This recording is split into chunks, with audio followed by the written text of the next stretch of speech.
Rio de Janeiro with a big man.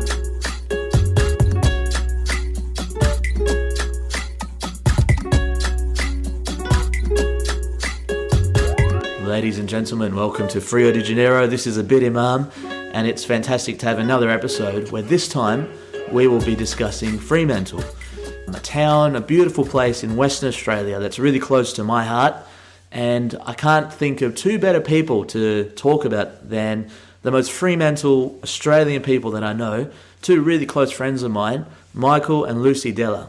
So I went to high school with them. They're incredibly amazing go-getters. They are tour guides, hospitality entrepreneurs. Nearly got tongue-tied there. But we had an amazing conversation which would inspire a lot of people to take action in their lives. They've got incredible travel stories, exploring through the Kimberley region of northwest Western Australia, which is one of the most pristine, amazing places on this planet. And Michael and Lucy are dinky-die Australian Fremantle people. They live in the town, they have a tour company and are doing an amazing job in engaging with the community there. So I'm really excited about listeners from all around the world getting to be introduced to Fremantle through this conversation that we have, and also people from within Australia that listen in and might actually be interested in taking one of these tours with this great couple. So without further ado, enjoy Michael and Lucy Della from Fremantle Tours and the cafe Mostly Sometimes. Michael and Lucy Della, absolute pleasure to be here at your place in Fremantle. I love this part of the world, and thank you for having me here. Oh, you're welcome. Thanks for coming. So how did we actually meet? Maybe you could paint a picture about how the three of us all know each other. So the three of us met at high school, good old Applecross Senior High School. I think my first memory of you is your run for school counsellor. Maybe a bid for a bid. Oh, thank you. Yeah, and I reckon footy oval, king of the pack. That's my first recording of you. Yeah, it's quite amazing when you can remember the first time you met someone, and I definitely remember some really positive people, and that was definitely you guys. And we met in high school, so that was later on in our childhoods. What was your upbringing like as a kid? Where did you start off with? Michael, maybe if you can go first. Yeah, I grew up here in Fremantle and moved around a bit between my mum and my dad's, and mum and I lived in South Freo a bit, which was amazing. And yeah, we had a lot of fun. I lived at my mum's mostly, and we got to hang out heaps.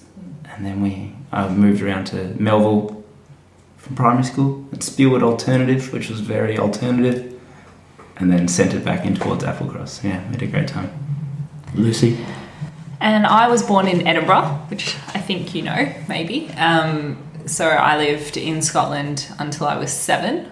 And then my dad, he was originally born in Tasmania. So after I'd done a few years of schooling in Scotland, they decided to move back to Australia, back for my dad. And me and mum move over here for the first time. And it was great. Always lived in Perth since we've been in Australia. And it's really nice to have grown up somewhere else, but to still very much feel now like Fremantle in Australia is home. Mm-hmm. And it's nice to go back and visit the UK, but Freo is definitely home now, which is lovely. And what were your interests growing up, the both of you? I was mad keen on animals. My mum used to read me Australia's Most Venomous instead of stories at bedtime. So I was always into that, and that led into my passion through schooling, which is conservation biology and animals and sport. I played a heap of sport, footy and hockey, tennis, lacrosse, lots of running. Yeah, that's me. And I've always, I guess, I always really liked going to school when I was a kid. It was a real something I've always really enjoyed, and was never really a big team sport player at all. Much more, but I really enjoyed dancing. So I always did dancing from when I was in Scotland and here all the way through to my second year of uni. So that's something that I really, really love. And it's not something I do as much now, but it's definitely a foundation of a lot of the things that I'm into now. Like music and yoga kind of stem from that growing up. Very interesting how what you do as a kid sometimes shapes what you end up doing. And we'll fast forward a little while because we went through high school, and then there was a big period where we weren't in touch, but that's where I understand your relationships blossomed and you went on some amazing adventures. So I'd love to start getting into that. Where did you go after high school? Well, we were lucky enough to start dating in year 10 and at the start of year 11. And we were really lucky that over the end of high school and we both went to university. We grew together and went on the same path rather than maybe splitting up. So we were really lucky in that sense. And then we were solidified together with our love of travel. And the first trip we went on, I always will remember because we started it off by going with about 13 other people from Applecross to a bit of a rite of passage 1 week holiday to Kuta in Bali, which, with a few of the usual suspects. And then we left them there to continue on, and we went to Europe and had an amazing time. But I was only 17, Michael was 18, so we were pretty young then. And I think as soon as we came back from that trip, we were over there for 5 weeks, and we went to Holland and France and England and Scotland. We were pretty much hooked on the next time we were going to go away. And we did probably one of the greatest holidays we did around that time is we did 3-month camping trip on the east coast of Australia, because I think a lot of people our age at that time were taking a gap year from uni and doing the UK Europe thing. And we thought, and which I think is something that we've really carried on to today, which is not enough people explore their own backyard. And so we did what any Fremantle hippies would do, and bought a van and drove east and kind of hoped for the best. So that was really good fun. It was my Oma and Opa's camper van. So it still had the sticker on the back, like square dancing is cool. And we cruised across, but we got stuck over. There was some fun chaos, but we got through it all. We had to ship the car back, and we got stuck in the floods in Ipswich for about a month, which was trying. And then we ended up buying a Greyhound bus ticket and doing the last bit of our trip on the bus and buying a tent. So that was quite interesting. And since then we've been to a few other sort of standout holidays, I guess, that have really sort of shaped things today. Like we did an amazing trip in Vietnam and Cambodia. And I think that holiday when we were in Vietnam was probably one of the best countries we've ever visited, one of the best holidays we've ever been on. Yeah, easy. And I think it's always shaped what we're doing with our time. So we think, where are we going next? So we'd gear our work life, or when we're at university, maybe we focused a bit too much on paying for our next trip and maybe not as much on our studies. But it meant every year nearly we went overseas for 5 weeks or so at least. But that's 100% shaped what we do today. So that's perfect. I think most recently our trip to the US, and again we got a car and went up the west coast, and then just last year we went up to Karajini, camping trip for 6 weeks in the 4-wheel drive, and that was spectacular. But I think what's also really important to point out in that time of our life is we moved twice to different locations, and that the times that we did that in 2014 when we went up to El Cuestro in the East Kimberley to work, and then again when we were in Margaret River, though during those times it was so that Michael could really solidify his guiding experience, and that's where he really learned at El Cuestro like what it was to be a tour guide. And then for me, working in the hospitality sector at both those places really solidified again for me that was, what I wanted to be doing, and to be doing it in a place that demands like a high standard, which was really cool. Yeah, I think that we got married, finished uni, got married that January, and then moved up to El Cuestro in the Feb. We got the okay when we were on our honeymoon climbing Bluff Knoll. Wow. So we went straight up there, and it was We did our interview on the phone in the car park at the base of Bluff Knoll because it was the only place we had any signal.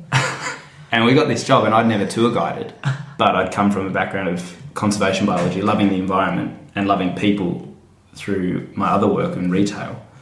So I thought I was a shoo-in, But I really only got the job because Lucy is just such a hospitality queen and just kills it so well. It was great. We both had something that they wanted, and that's a lot of the resort remote locations. They do really like employing couples, not because it's the better workers or anything, but because of the isolation and the remoteness. It's good because you already have that support network when you go up there. A small bit of context, I guess.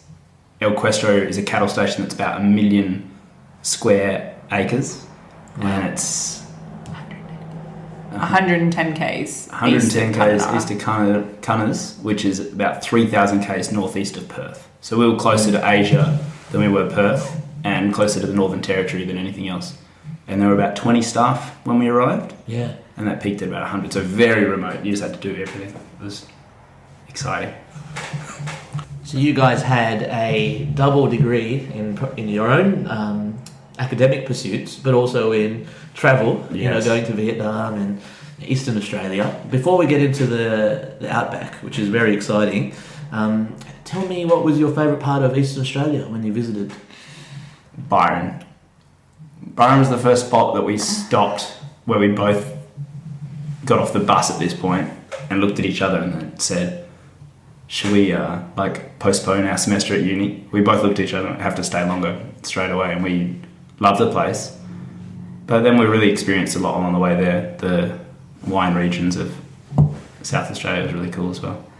Yeah, I think Byron Bay was a standout for us because, I guess, almost like some cop-out reasons in the similarities there to Fremantle. It's really, you know, small, coastal, really open-minded communities, a lot of like alternative culture there, which is really interesting and exciting.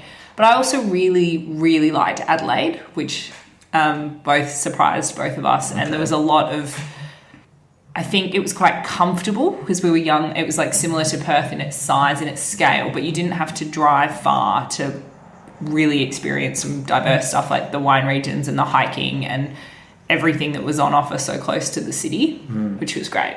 Right. But we've not been back since, and it's on our list to go back during the tour down under. And yeah. Go watch some cycling. Yes, definitely. Okay. Surprised you're not cycling yourself. But let's talk about the outback, because that's really exciting. And for listeners, some who might not have even been to Australia before, you got to experience one of the most remote parts of the world, one of the absolute pristine wildernesses. I don't even know if that's a word, wildernesses, but it seems like it works in this context.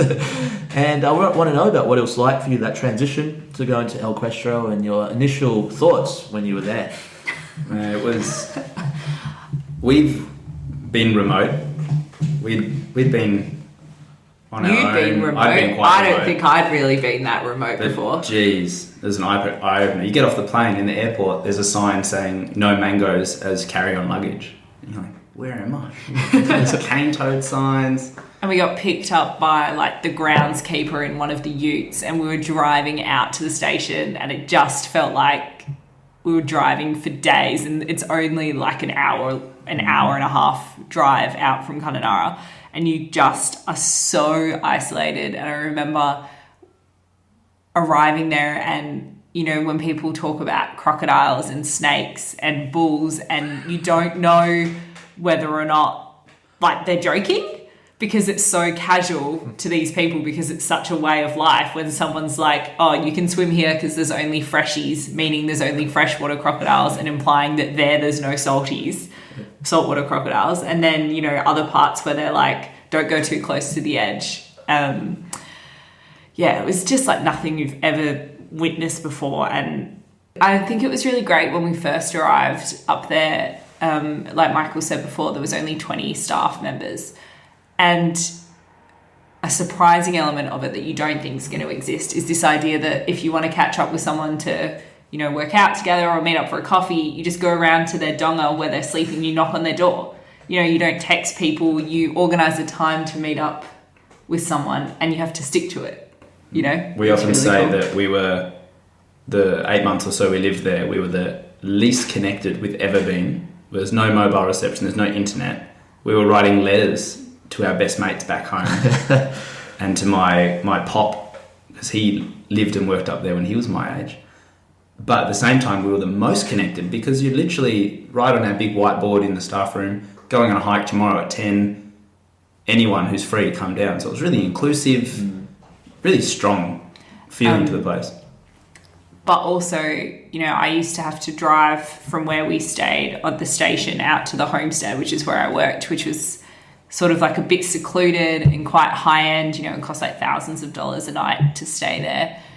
And, you know, you're driving at night, and I'd never done anything like that. Like, I learned how to drive a manual up there, driving these old 80 series cruisers, and there's kangaroos and owls and bulls and cows and dust. And yeah, you just, when anything happened that was what would be quite small and easy to overcome in, you know, the CBD anywhere, when you're out there, like, you know, a flat tire or anything can just be massive. Like, you have to be so prepared for any situation because it's just, yeah, more high risk, I guess. And I've always loved those scenarios. I love throwing myself in.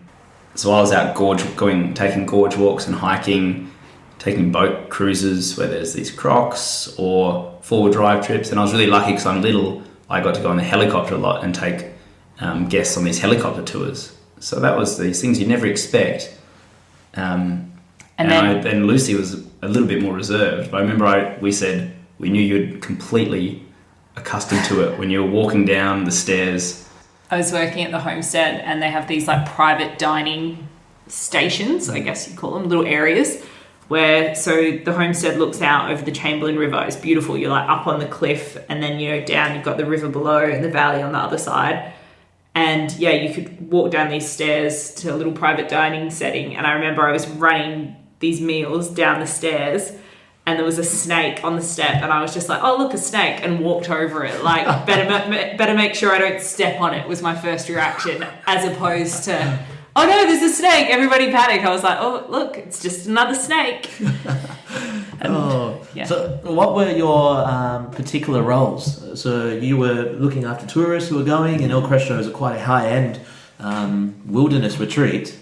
So what in particular would you do in a typical day there? So my role was a food and beverage attendant in the technical, you know, black and white sense at the homestead, which is like boutique accommodation. There's 9 rooms, and they all basically they're like little private huts where you look out, you know, from your outdoor shower into the Australian outback. When they were filming Australia, like, the crew, you know, stayed there, which is really cool. And so a typical day, you drive out, make everyone breakfast. The whole philosophy there was, even though you're so isolated and you're in the Australian outback, a lot of the guests who came there still got and still expected a very high level of service. So basically you didn't say no to anyone ever. So, you know, you're making beautiful a la carte breakfasts and lunches. And for us, a big part of our day was helping people choose what tours they wanted to do whilst they were there, and try to get out of the guests what we could do to help them have the best time there. A lot of it was quite much, you know, there was definite elements of, you know, cleaning, tidying and serving, but also you got to have great chats with people and meet people from all over the world who've come. They might only be coming to Australia for a fortnight, and they spend, you know, a week of it at El Cuestro. So we were helping paint the image of the Australian outback, but through a very, very boutique eye. And then it was up to the tour guides, which is what Michael's role was, to basically take them on this big range of tours, and they would show them a bit more of the real side out of the comfort of the homestead, which was, you know, cocktails by the infinity pool kind of thing. Cocktails to crocodiles. Yeah. Exactly. I got to work really close with the people who were staying at the homestead, as well as the public who were in caravans and camping, so a lot of local Australian residents. So it was this great mix. And we never knew our roster, so our day-to-day changed every day. You didn't know what you're doing the next day until 6 o'clock the night before. So it was really strange for most normal jobs. You know, if you're going to work, how long, what time you have to get up. Sometimes I'd get our roster at 6 o'clock at the dinner hall, and it would say I had a bird watching tour. So I have to be up at 5 o'clock, so off to bed. And that was that. And so I got to take things from birdwatching tours, 4-wheel drive trips, a lot of gorge walk hiking, which was really fantastic with big groups or private groups. And one that I enjoyed, loved the sunset tours. But I really enjoyed one called a Bush Culture and History Tour. And that was talking about the culture of the land, of the First Nations people up there, as well as how the station was used. So it really got... And you could just drive around wherever you wanted, which was so good. You could do whatever you liked, as long as you got back to the place on time. So you could choose your own itinerary. So that gave us the first glimpse of being a tour guide. And then everyone would ask, what are some of the wild memories, wild moments you had there? Getting lost in the outback. And, if I was in the bush with anyone, it'll be you two. Yeah. You'll be the ultimate Thanks. people to go with. A mix of Steve Irwin, mix of Russell Coit, And Malcolm Douglas. I'm quite sensible. Like, I always joke that I'm quite risk adverse because I really like going to all these beautiful places, and I'm happy to spend many, many nights a row in a tent and roughing it out bush. But then Michael's the one who always seems to take it to the next step. Probably my most highest misadventure or adventure when we were there was when we do these little boat cruises. The private boats are a little dinghy and you had an electric outboard, so that way you didn't disturb the peace. So you're just buzzing along. It's really gorgeous, and then you turn around, there's always a breeze against you, and we ran out of battery power. So we had to putt really slowly, and it was getting a bit worse and a bit darker, and we got to the edge and I had to get out of the boat and wade and push the boat through. And this is one of the spots where, like Lucy said before, it's okay because they're only freshwater crocodiles. Well, there's still a crocodile. And it borders onto the next lagoon, a little way off. Definitely had some salties, some saltwater crocs. So it's just one of those occasions where you thought, oh, this is fine. And then once I got back to camp that night, everyone said, you did what? And then I realised, oh, that was stupid. Mostly just really stupid. And I had the record. You live to tell the tale. I do. And I have the record for the most flat tyres for the 8 months we were there. I think I had 10 in total. So I can change a tyre. He had to buy many, many cartons of beer for many of the flat tyres. It's a practical skill. And, you said about being silly there, but you do get some tourists who get stuck out in the bush. If you watch Russell Coit, All Aussie Adventures, yes, he always talks about them. What would be your advice for people who actually go out to the outback? We had to think about if we were going tomorrow, what we would take to go to the outback. And I think people need to be prepared. And I think people get really excited when they come traveling and, maybe an opportunity presents themselves and they're like, yes, excellent, let's roll with it. I've got my thongs, I'm ready, let's go. And I think it definitely does take, there's a lot of merit in slowing down and stopping and thinking about where you're going. I think you need to make sure that the most important thing we got from when we were at El Cuestro is you need to tell someone where you're going. You need to tell them what time you think you'll be back. And that way, if something happens when you're out there on your adventures and you don't come back, and then someone will come looking for you. And you can do that when you're camping at a caravan park. There might be some lovely grey nomads next to you who are going to stay at the caravan all day, and you'll say to them, hey, we're just going to go hike this gorge over there.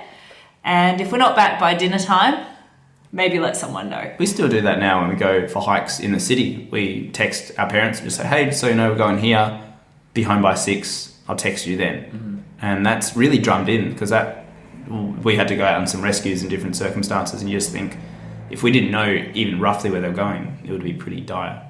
And then water. Water is really good to take, and also speakers. I think it's also good to be prepared when you are planning your music for your big adventures that Australia is very big and lots of Australia has no internet.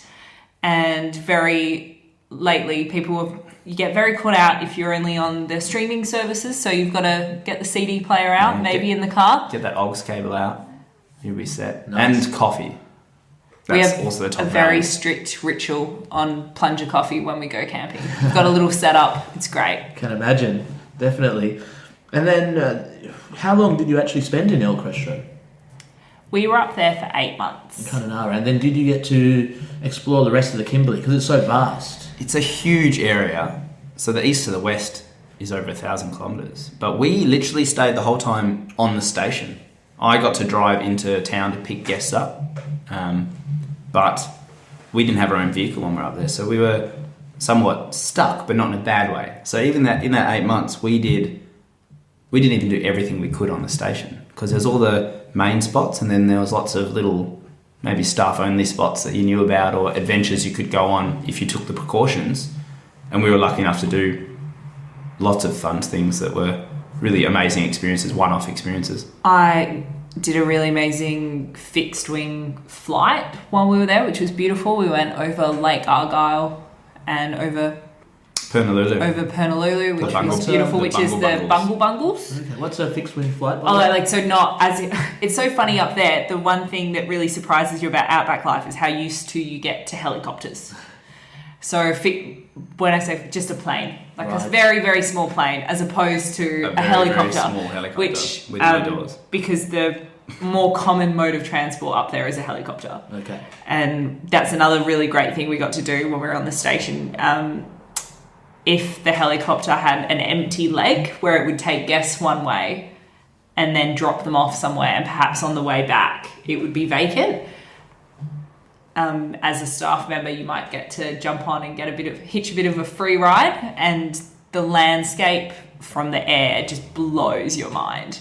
It's the scale and the isolation. We just had such a phenomenal time just on this one section of the East Kimberley, and that got to really, makes you want to go back further and explore it further, but it's a long way away and there's lots of places to visit. We did go to the Wyndham Cup, which is a horse race on a red dirt track. We didn't take out best dress. We thought seriously because we were going to get it, but we didn't. But we played heaps of two up after. Oh, okay. Yeah, so very authentic experience. I can imagine. So you took the Uber helicopter to after, yeah. And then from the Kimberley, you went all the way down from northwest Western Australia to southwest Australia to Margaret River after that. Mm. Explain that transition. We lived in the East Kimberley. We came back to Perth with grand ambitions of I wanted to be a tour guide. Now I knew I wanted to be a tour guide, and I drove tour buses up the coast for a little while, but it was really challenging. It was really rewarding work, but I was away from Lucy, and that's not something that we really wanted to do, to be away from each other. And the rosters tour guiding out of Perth like that for a bus company or something like that is really, really full on, because they're kind of like a fly-in, fly-out roster, but with no fixed schedule. So, Michael would be away for maybe 9 days and then come back for a night and then be away for 3 days. So it started to, I said to Michael, when it stops being the best job you've ever had, because it was, he got to swim with whale sharks and hang out with backpackers and stay in hostels. I was like, when it stops being the best job you've ever had, we might need to have a look at how else we can make this work. And I think that's really important, because we've always talked about where we want to be moving, what we want to be doing, and as soon as that point hit, I said, sorry, see you later. And then we did a little bit more travelling that we'd saved up from there, and we decided we're going to move down south. We'll rent our little house out that we're sitting in now, and we're doing it, because we always make plans, and often we make too many plans and don't do them all. So we really stuck by our guns. We went on holiday to America, and we made sure that we couldn't come back and stay by renting our place out. So when we got home from a 5-week trip in America, we had nowhere to live because there was someone living in our home. As a lot of young people, you go back from holiday, we didn't have any money. I guess we had negative money, technically. We didn't have a car and we didn't have any jobs because we quit our... So we basically decided to make sure... Oh, it sounds so bad, man. So we made sure that we would move to Margs. We'll move down south. We weren't fussed. We were like anywhere between like Bunbury and Augusta was kind of even Albany we were thinking about a bit further around the coast. And then we came home, and it was really nice because, as Michael sort of touched on before, I had quite a extensive experience working, in different hospitality scenes. And we thought, okay, well, I might apply for a job, and if I get that, then we'll choose that area and Michael will try find some work. And then it felt like 2 minutes after we got back, Michael had I landed myself a job. Yeah. Nice. I had to drive down south for a trial. So it's like a 3-hour drive just to go for a little check you out. And I hit it off with my would-be boss really well. I was guiding the Cape to Cape track, which is a 135 kilometre walking track. So it takes 7 days. I'd actually done it a few years prior with a few of our mates of Jim and Tom and Dom. So the 4 of us did it 7 days hiking, carrying everything on your back, all your food, all your water, your tents. I was probably only 25 then. It was the most challenging thing physically I've still ever done, and the most rewarding. And the bond that we got out of that as friends was I have to interrupt there because I've seen photos of that bond, which is on many of these boys' fridges, because they've got a photo of them overlooking this pristine coastline, and none of them have any pants on. We've got our boots on though. Yeah, it's a really iconic photo that probably could be Mr. January in one of the Australian calendars. Oh yeah, definitely. Gosh, that would go down well. And evidently there was also dolphins. Yeah, so just icing on the cake. Just before that photo was taken, we'd seen dolphins. So we were all hollering and whooping, forgetting the fact that we're all stark naked. But we were lucky enough to get this work, and that instigated, we have to get a car. We have to find somewhere to live when we get down there. And we've always sort of thrived in those adverse conditions. You just got to make it happen, and we did. Then so the guiding job that Michael had got was based out of Margaret River. And before we'd gone to America, I'd been at a cafe in South Freo for 2.5 years, which I'd loved. I was working at Little Lefroy's and I was the manager there. And the whole it had been so great, and I'd learnt a whole bunch working there. I'd really sort of, step things up a notch. But I was tired and a bit maybe unfocused with what I wanted to do work-wise. And I said to Michael, I just want to make coffee by the beach. I don't even want to hand in my resume. I don't want them to know the other things that I've done. I just want to go there and be like, hey, can you casually employ me? And I found this beautiful job at a little cafe in Narrabeen, which is the beach at Margaret River.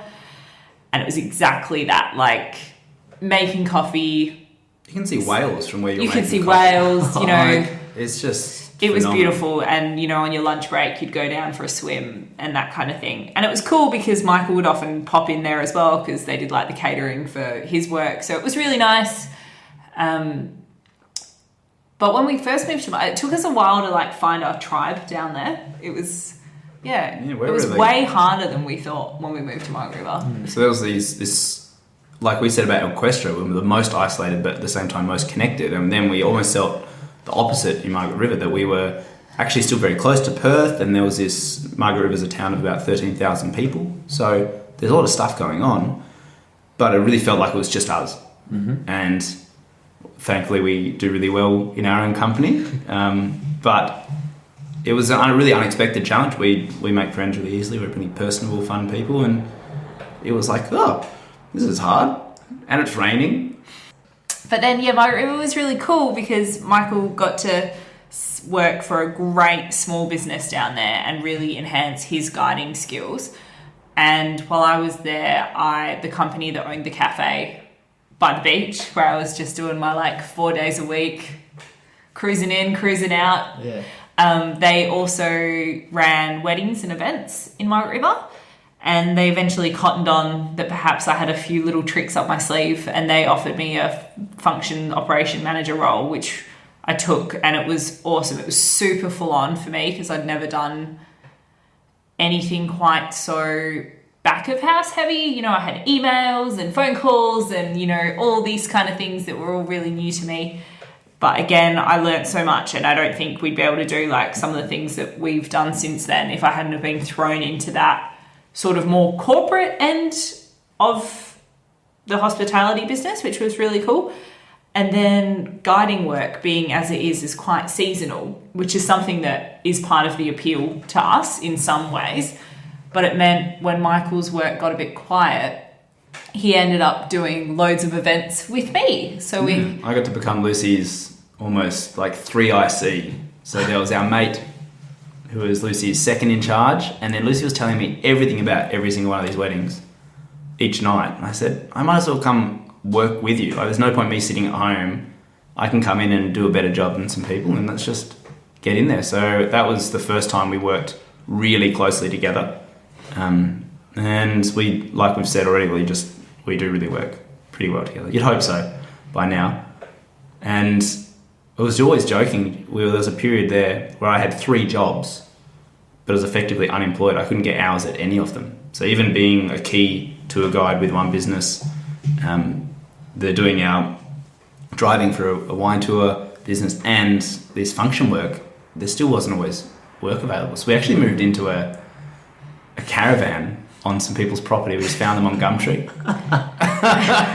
So we didn't have much we'd money, been living in a granny flat in Margaret River, and then we decided we wanted something a bit more authentic. So we moved closer to town with this family who had this beautiful hectare block that backed down onto the river, and they had this old caravan that completely needed refurbishing, and we did work for accommodation for them. So we had this amazing opportunity where we didn't have to pay any rent, but we did roughly, say, 2 hours a day of work in exchange for the accommodation. So they had 3 kids, and they both worked full time, and helped them plant the veggies, do the cleaning, all that kind of stuff. So it was an amazing opportunity, and that time really enabled us to save some money and focus. Really, there wasn't much. We were living in a caravan that had a square meterage of about 6 square meters, including the bed. It had a pump action tap, no toilet, no hot water. Yeah. It wasn't we waterproof, got it to wasn't use their air. amenities, obviously, in the house. It was this amazing experience, and again a challenging one that just sort of focuses you to grow and think maybe a bit more objectively about what you're doing with your time. So it was great. And then what did you think about that? And how did it bring you here? So we always kind of blissfully reminisce, I guess, on our time in America. We'd really solidified that we knew we were moving in the direction of wanting to own our own business. We'd felt really strongly about that, and initially we'd always anticipated that we'd open a venue, like a cafe or a bar or a restaurant. And when I just finished working at the Freos, I was like, I'd seen the owners there are amazing, and they'd worked so hard, and they were a couple, and I was like, I don't know if I'm ready to do that right now. And we were sitting in Vegas on the Strip, drinking margaritas, reminiscing about all the great travels we'd done. We were talking about this bike tour that we'd done in Paris. Yeah. With a great company called Fat Tire Bike Tours. I don't know if you've ever done one of their tours, but they're amazing. And we came up with this ludicrous idea that maybe we could start a tour company instead. That idea of bike tours and cycling, since doing that tour back in 2008, nine, it always bubbled in the background. Wouldn't that be cool in Freo? We love Freo, it's home. That would be cool. Just sitting in the back. And then we were sitting on the Strip and in Vegas, and we had this money set aside, so when we got home we could buy a car. And then we looked at it and we said, do you know what, maybe we could actually give this a crack. If we did the maths and thought, we get some old bikes, maybe do them up, do it all on the cheap within this budget. And we thought, shit, we could do this. Maybe instead of going to Margs, let's just go home and start a business. And this all comes back to the fact this is why we had a tenant in our house, and this is why we've done all those other things, so that even though it became apparent to us then what we were maybe wanting to do moving forward, that we still wanted to follow through with this idea of giving Down South a go. And I'm just so grateful that we did, purely for the businesses we worked with. Just gave us such an insight on how you can run a successful business and still have a really good life and have really good work-life balance. And we were able to connect with these people who were not that, in the scheme of things, not that much older than us, but they had a lot more, they'd done, the extra 5-10 years work, and we were able to just learn off their wealth of knowledge. And we definitely wouldn't have been able to do some of the things that we've done without like the support of them even now.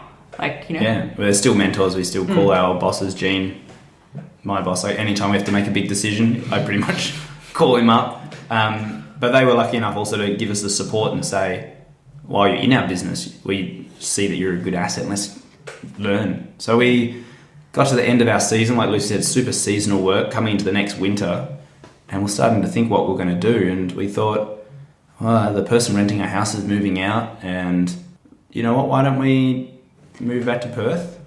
But it was Give great. it a crack. Also, coming back to being in the caravan, it was really cool because obviously we didn't have a TV or anything like that. So we started while we were down there doing things like getting books on WA out of the library in Margaret River, which, by the way, is an outstanding library. Very, very good. Notable mention. And we'd sit in the caravan and we'd go, did you know that in this year this happened? And we downloaded our business plan and we, you know, thought about names. And I remember like lying on our mattress on the floor in the caravan, Facebook messaging Kat and Dave, who used to own Lefroy's, you know, thinking up business names for then it was just going to be a bike tour company.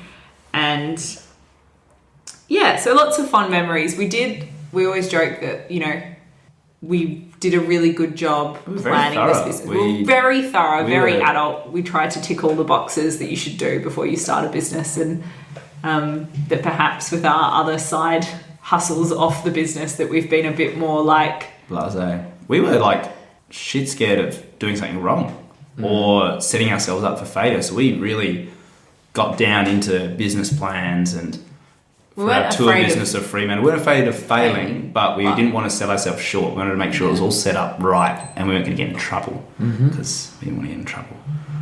So what sort of hustle did you have to do? What were the steps to get to where you could have your first tour? Because I'm sure there would have been some incredible moments. I think we were talking about this just the other week, and like some of the biggest things now seem so trivial, and some of the things that seemed really trivial then have grown to be obviously like really important factors.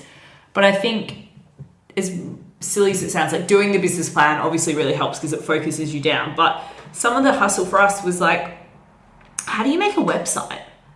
Do you buy a website? Do you rent a website? Like, how do you rent a domain, but you don't own the domain. Like, all these, you get stuck down in it. It was quite challenging. Like the web for us, you know, where neither of us are extremely tech savvy, you know, we're 28, you know, 26, 28-year-olds in 2018. Like, we know how to use a computer. However, the tech side of it really, really stressed us out, which was super funny. And find all the things that were, like Michael just touched on, the legalities were a bit tricky to navigate your way around the language, like making sure we had the right insurance, making sure that we have the right to, you know, run tours around Fremantle and these kind of things. We were quite concerned at ticking all those boxes. And then the other bits were really fun. Yeah. Like, you know, learning, for me, I found learning the content more challenging than Michael, I think, because he'd already been exposed to learning everything about, say, the Cape to Cape or Coral Bay or at El Questro, like Michael would. When you move to a new location as a tour guide, you just immediately have to learn everything about it, because when you're a guide, people think you're a botanist and a zoologist and, you know, everything about the weather and what fish you can catch there. You just have to know everything, or try. I always think you should try to cover everything. So we spent from maybe February all the way through to November researching, and that's on our hometown. I'm a fourth generation Fremantlite. And was the research mainly through the internet, or were you talking to people? What sort of ways did you get around it? In Margaret River, we were using the library heaps. We were looking at historical books because we knew the scene of Freo, but we didn't know the history, really, the nitty gritty. And we did a lot of reading of historical books of Fremantle.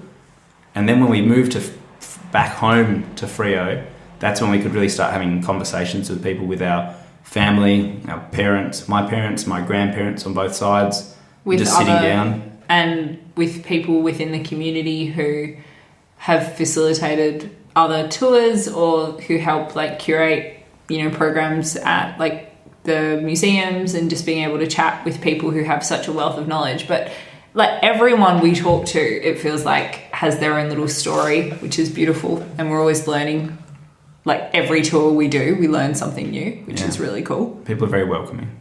Very happy to impart some knowledge on you. Yes. I'm really interested in how the Fremantle Council came on board to support you. I understand there were some meetings you have to have early on, and going up to Council House, that would have been a bit nerve-wracking. How did you handle those? We wanted to make sure we're on the same page. We wanted to be best friends with the council. We didn't want to annoy them at all. So we got in touch with them super early, before we even had a legitimate business, and said, this is what we want to do. And all of a sudden we're sitting in a boardroom with the Mayor of Fremantle, Brad Petty, and some economic development officers, which sounds really full on, but they're actually just super lovely people enabling small business to do well. And I remember walking in, and because since then we've had quite a lot of meetings, but this was one of the first proper sort of meetings we'd had, got all dressed up, and we walked into the office. We did. Now we just don't, but we walked in and all three of them had like a printout of what we'd sent them, and it was annotated. And I was like, these people have sat down and read our baby. Like, it was really overwhelming to be like, this is a step that's making it real, because you sit and you chat in your living room about what you might be doing, and then when you put the pen to paper, that's a really, that takes time. And then when you show someone else it, you might show a friend or a family member, that makes it a little bit more real, and you get like a bit more scared of, what, if they're going to like it, if they think it's silly or not. And we showed the council, and they came in, and I will never forget, we were like walking into the room, and Brad sort of said under his breath, the mayor, he was like, oh, I'm excited to hear about this one. And it was like, it's quite terrifying. We love public speaking and being in front of people, but then that was like, oh, this is serious. But thankfully they loved it. We have a really strong relationship with them, but the key has been communication. Always saying, hey, like, we want to do this, what do you think? And it was cool because every city is different, but the city of Fremantle doesn't charge tourism operators, say, like an annual fee to essentially, it's not like use the public's ways, but to... We're essentially making money off a public space, an amenity that everyone has access to, but no one necessarily pays for. So in a lot of places, you rent it, per se, and you have to go through quite a lengthy way to work out how much your business is using the public space. And this is one of those challenges where you're like, how will we even do that? But then having a chat with them, no, don't worry about it. Another tourism operator had been, had come and spoken to them previously, and they'd fought really hard to suggest to the council that, it'll be better for Fremantle as a whole and better for business to not have this, and, it allows other people to be creative and start things up, which I think is great. It promotes more opportunities rather than adding another challenge on the way. And since then, we've been really fortunate because we are, our whole business philosophy, is to show Fremantle in the best light possible. Obviously, that's something that the council are really keen for also. So they will get in touch with us with things like Bike Week and the Heritage Festival. We're doing a tour soon with Vision Australia. So we're taking 40 legally blind people around Fremantle on a tour, which is going to be... Which the council basically suggested that we put our hands up for, so they asked us to say, please put your hand up and do it, because we think you're going to be the best way to represent it. It's very humbling. Yeah. And they also helped you, am I right in knowing that they helped you get an initial place to set up from? They tried so hard. Like, it was that... From that first meeting, we went there, and because we wanted, what we were doing was looking for a base, and they'd come up with a wide range of options, and they'd made some amazing suggestions, and some of them sort of initially weren't going to be the right fit, and then there was one or two that we really seriously followed through, and they put so much work into trying to make it work for us and put us in touch with different departments who, seen a sea container here or a disused bike shelter there, and disused toilet block. That was the front runner, which would have been amazing. However, I think it all sort of got to a stage where, as far as renting a space went, there was quite a lot of bureaucracy, not in a bad negative way, but just, there's many boxes to tick and stages to go through. But they had put us in touch or made us aware of this other really great thing that was going on at the time and was still going on, which is... It's a group called Space Market. And when a big developer buys a building to change into a hotel or to demolish and turn into apartments, while the old building sits there, this other group comes in and sublets it. So to artists or new business people at a really subsidised rent. So we got to jump into a heritage listed building, which is very fitting for our tour business of Freo. And we got to start our life there. So that was right in the middle of Freo in the old police station. That was really fun. So they steered us through that whole journey and were always available to help us out, which was really good. And then on the bikes, you would steer people through Fremantle. What do you remember from your first tour, and what do people enjoy the most on these treks through the great town? I think we started out with this principle of being a bike tour business. We love bikes, and we think the best way to discover a new place is by bike. You're going fast enough to see a large area, but you're not in a metal box like a car, so you can hear and you can smell, and it's all much more tangible. You can relate to a place. And walking is good. You just don't get as far, but also really involved. And as a side idea, we said, we should do some walking tours as well. And we came up with this tagline, bike, walk, eat, drink. So we thought, we'll do bike tours, walking tours, like progressive dinners and bar tours. So that sort of set us up. All right, well, there you go. There's 4 things that we should do. Let's focus on them. And we were really surprised. Our first tour, we got together our friends and some family or friends of friends, so we didn't necessarily know them. Gosh, it was nerve-wracking. Like Lucy said, once you put it to paper and someone else reads it, that's one step. And telling your mate what you want to do, and they're always so supportive, but then doing it, oh man, I'm always a bit overconfident with things, but it was very scary. I remember we had this little office space. It feels like so long ago, and it was like a year ago. Yeah, not even a year ago. And we stay up all night before we had our official launch day on November 1. We were going to start the tours, and we'd done some private tours with friends and family the week before as like test runs. And we stayed up all night painting the place and getting the shirts and, making sure this looked nice and this looked great. And it's so funny now, like the things that we were stressed about then, at the end of the day, it was just us out on the bikes or walking with people, and that it was really great to be like, our idea was that you don't really have that many overheads for the bike tour, and there's not that too many other stresses. And that really came through because people would rock up and the building was our office where we were starting the tours from initially wasn't absolutely fabulous. It wasn't in the most amazing location, and you could see tourists kind of tentatively walking in like, am I in the right place? Google Maps took me to the other side, and they'd get there and it was hot because it was like the height of summer, and we didn't have water bottle holders on our bikes, like all these kind of things. But then, so say if Michael was going off on a tour and I wasn't participating in that one, at the beginning you kind of, the vibe was always a bit awkward, and then the best thing is they come back from the tour and it's like they're floating on cloud 9, because that's the time when we get to show them, what it is that we have to offer. And they always come back, just stoked, and everyone's best friends, and Michael's a hugger and he gives them all a hug. I think the thing people have loved the most, we've been surprised in a broad sense, is people love walking tours, not bike tours as much. Yeah. So by having that diversity and thinking, let's just do it, it's sort of saved our skin. We'd be in a different place if we wouldn't be able to focus on Fremantle Tours as an entity if it wasn't based around many things, having a few little feathers in our cap. But the thing that people, when we're walking around or cycling, they love the stories, the real stories. We always say that we're Freo fanatics.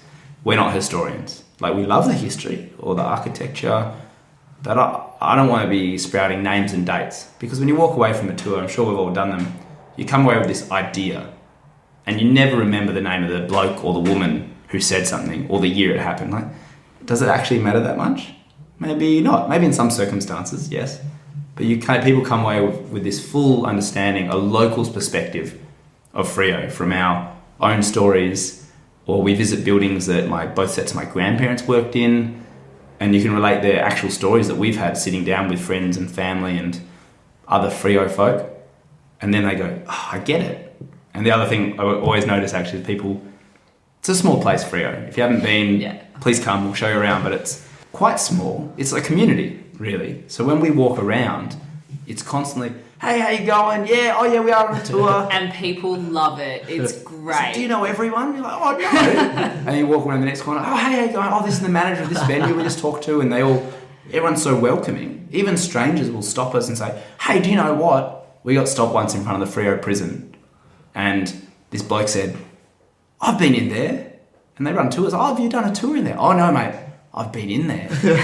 And the three of me and these two women on tour looked at each other like, oh, what's going on? And he said, it was so bad, I didn't go back to prison for another 10 years after that. You just got to be open to it. Lots of real life, everyday experiences. People like real. That's the main thing, yeah.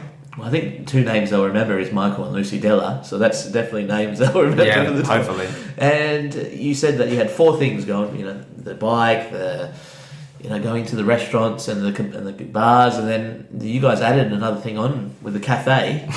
Tell us about adding a cafe onto your operation. Oh my word. It's just so silly.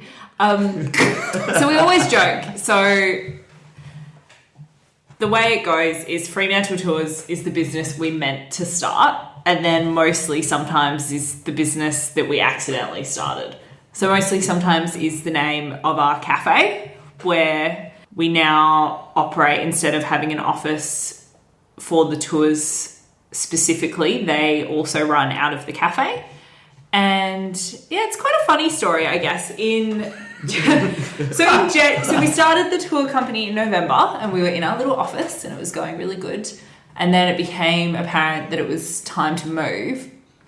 And I was getting my hair cut in the January, and the lady, awesome hairdresser, who's doing my hair, I was working for her and her husband at their restaurant at the time. So we'd gone in, we're having a chat, and she knew what we were doing, and she's in this little shared space where it's a retail space, and then there's also a beautician and a hairdresser, and this is kind of this really beautiful empty hallway in the middle of it. It had this big beautiful mirror, and the building's lovely, all exposed brick and polished concrete floor. And I was like, do you reckon you could fit 10 bikes in there? Quote unquote. And Siobhan's like, oh my God, Luce, you guys should move in here. It would be amazing. And she's like, oh, but they really want there to be a cafe in here. And I was like, oh, Michael and I have been saying it'd be great if we had a little cafe, maybe we could just do a few coffees when we're not on tour, and, that could be really cool. And she's like, oh, the owners are just over there. I'll go get them. It was Next minute, Michael came to meet me because he was always going to come meet me after I got my hair cut. And then about an hour and a half later, we looked at each other and we were like, are we starting a cafe? Because it's just so fortuitous. The owners were there. I'd popped in to say g'day, and I'd walked through the shop, and I thought the exact same thought process. I went, this is pretty cool. We could put our bikes here. This could work. And then Lucy, first thing she said to me is, what do you think? And then we talked to the owners and we hit it off. And that was... And then we sort of went, I don't know. Do we want to do this? Yeah, we want to do this. How do we want to make it work? And then we said... Bear in mind, we were running our tour business. They're still growing at this stage, so don't imagine we're flat strap. But then Lucy was working in a cafe in the day and a restaurant at night. And I was working in a restaurant days and nights. So we didn't have heaps of time available. And we didn't have any money because we had just used it all to invest into starting the tours. And we just thought, no, this is too weird an opportunity to say no to. It all just seemed like it was making sense. And we went down to Lefroy's and we had a coffee and we were like, let's do it. 33 days later, we opened the cafe. That's a record, possibly. Possibly. Empty space to a functioning cafe. So it's been open for just over 6 months now, which is really great. And it's the first 4, we just worked 7 days. So we were just working there all the time, and we were both still doing our night shifts at the restaurant, and it was totally crazy. And I wouldn't change it for anything now, but gosh, it feels really nice to be on the other side of that. We've been really lucky since we've opened the cafe, since about Easter time. We've both been able to give up working at night, and it's really allowed us to have more focused time to work on Fremantle Tours, which sounds kind of counterintuitive, but when the cafe first opened, like it was, it wasn't busy every second of every day. So instead of, us relaxing or chilling out, we're at the cafe and going, okay, cool, well, what emails can we send for Fremantle Tours? Or how do we promote that business through this entire new local clientele that we have coming in to buy coffees every day? Mm-hmm. So it's been really good exposure for the tour brand. And what did you learn from all of that time that you had experience in hospitality that you could bring to mostly sometimes, because I understand customer service can be harsh as well, and people do have high expectations for coffee, especially. So, what did you bring to the table? Well, I have a really, really firm belief about coffee making. So I've been making coffee, I'd say probably for about 10 years, but I'd say I've been baristering, working as someone who would say, quite confidently, like I make coffee for a living for about 5. Is that it's so much more than the coffee, whilst at the same time being about the coffee. So I always say, in order for it to be delicious, the person who sells it to you has to be friendly. You must greet them when they walk in the door. You have to be friendly and acknowledge someone. And then you need to make the coffee deliciously, which takes lots of experience, but also, you're always learning. Like, I might figure out a new little trick or a hack, tomorrow. And I might meet someone who makes coffee completely differently to me, and I'll learn something from them. Like, people get really caught up on the textbook right and wrong ways, and I just don't think in practice that works with coffee so much. And then the third thing is that it needs to be quick. If you pull all these little elements together, if you're friendly to someone, if you remember their order, if the coffee's good and they get to work on time, how can you go wrong? Happy days.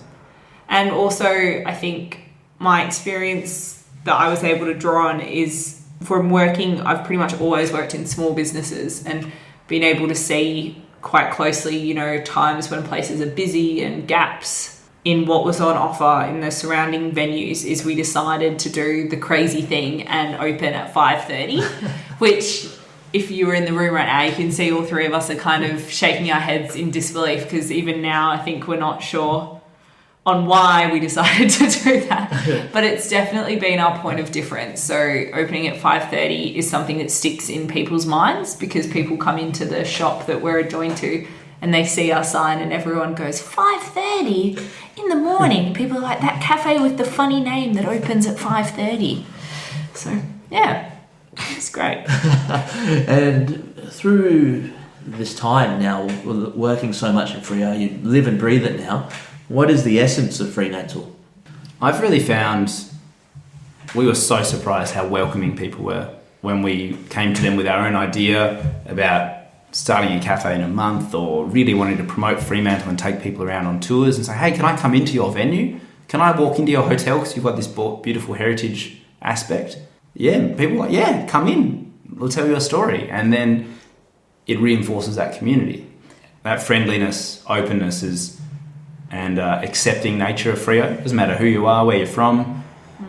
That's something we both adore about Freo. Yeah, I think you could almost go as far to say like that essence of Fremantle is the community. Like Michael just said, it never ceases to amaze us like how supportive people are and how you can just reach out to people. Like for us, we're really so lucky now to have the medium of the cafe to interact with all these different people from Freo who work in totally diverse areas.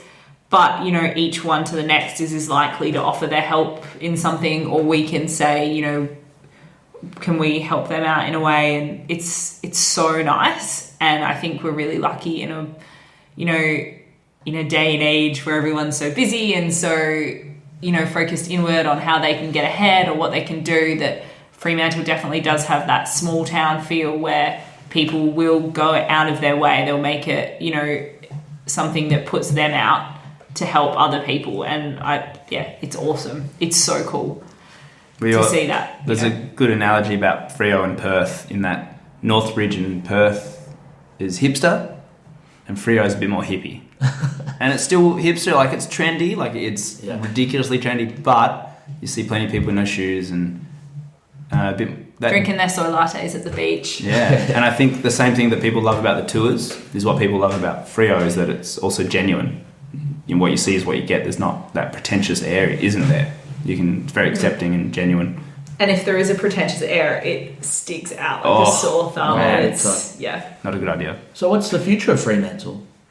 We are so excited about the Freo future. We've just seen the start of some huge infrastructure projects in Fremantle. Biggest since building our port. So the biggest in 120 years or so.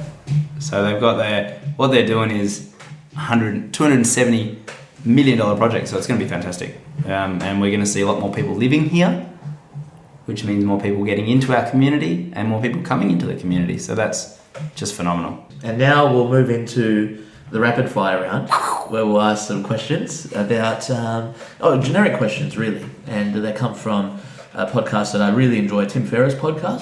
So ask some successful people the same sort of questions. And I thought I'd ask you as well. So, favorite book that you like to gift others?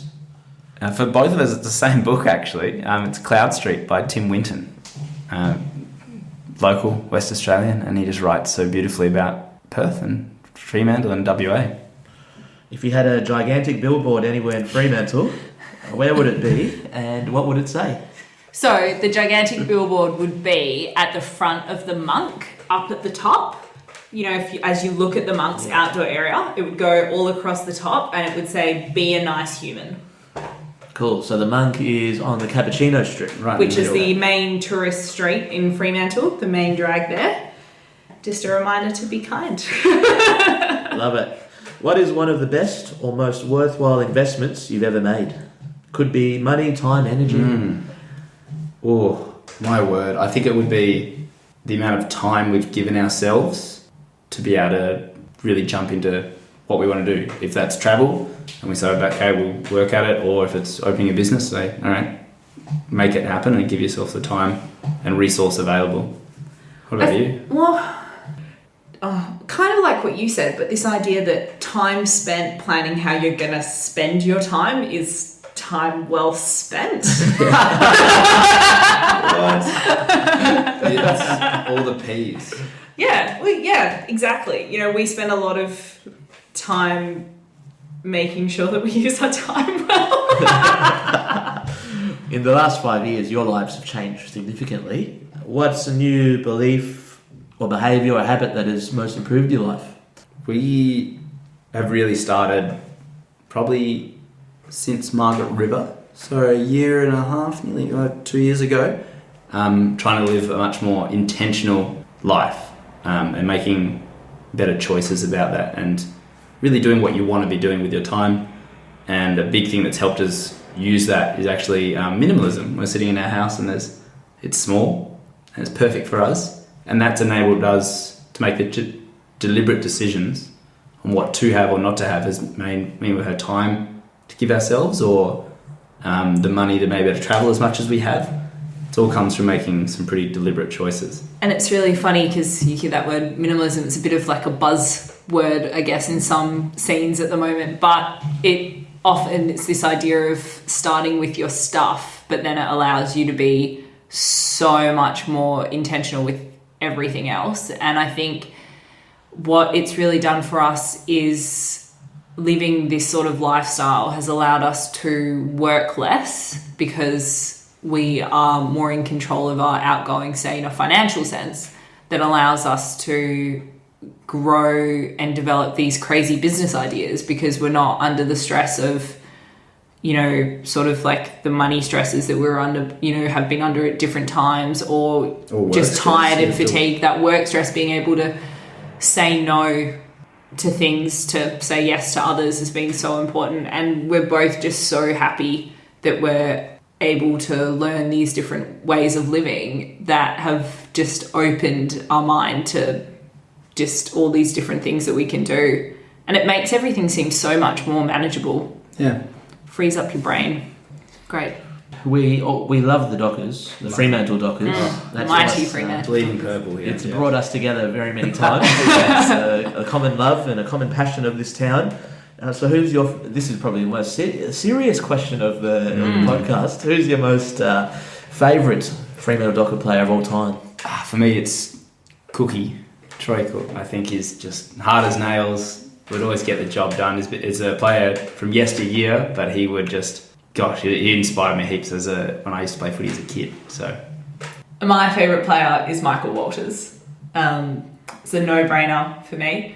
I think, Fremantle's had their ups and downs, but if you get the ball to Sun, something good always happens. So, you got to back him for that. Ledge. Thank you very much. It's been an absolute pleasure. Thank you for having us. Thanks, dude. Michael and Lucy, legends of the game. Ciao for now. Hey everyone, wherever you are in the world, thanks heaps for listening to Freo de Janeiro. You can visit the show website abidimam.com, ABIDIMAM, for all of the show goodies. You can subscribe, leave a review. I appreciate it very much. And until the next episode, keep smiling, keep scoring.